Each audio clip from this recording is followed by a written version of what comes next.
Godavari జిల్లాలండి, కోడిపందేలండి, జోదాలండి.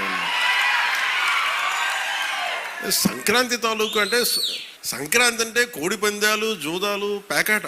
Okay, నేను సరదా అదేం కాదంటలేదు, చేసేవాళ్ళని చేసుకోమని చెప్పి నాకు ఇబ్బంది లేదు. కానీ తెలంగాణ స్నేహితులు కూడా చెప్తా ఉంటారు. హైదరాబాద్ నేనే ఇంట్లో ఉంటే, నేను హైదరాబాద్ ఉంటే ఇప్పుడు 10 years బ్యాక్ మేము ఎక్కడికి వెళ్తా అంటే మేము భీమవరం వెళ్ళిపోతా ఉండే, లేదంటే మేము తూర్పుగోదావరి వెళ్ళిపోతాం. దేనికి అంటే మేము అక్కడ కోడి పందాలకి ఎంత డబ్బులు వేస్తారని నాకు తెలియదు కూడా తెలియదు. నాకు అప్పుడు అర్థమైంది. అంటే నేను అనేది సంక్రాంతి అంటే కేవలం కోడి పందాలు, పేకాట, జూదం దగ్గరికి పరిమితం అయిపోతే రాంగ్ ఇండికేషన్ వెళ్తుంది సొసైటీ. ఇంకెక్కడ వెళ్ళాం మనం. అది మార్పు రావాలి అంటే, ఎందుకంటే మన సంస్కృతిని మనల్ని దేనికైతే అసలు మూలం ఎట్లా ప్రారంభం అది మర్చిపోయాం అనుకోండి, మర్చిపోతే అది దారి తప్పేస్తాం. అప్పుడు మీకు మెకాలే చెప్పినట్టుగా ఒకరిని దెబ్బ కొట్టాలి, ఒకరిని సంస్కృతిని, దేశాన్ని వైపౌట్ చేయాలంటే ముందు వాళ్ళ సంస్కృతిని చంపేయడం. సో ఇది సంస్కృతి మూలాల్ని పరిరక్షించడానికి, మర్చిపోకూడదని చెప్పడానికి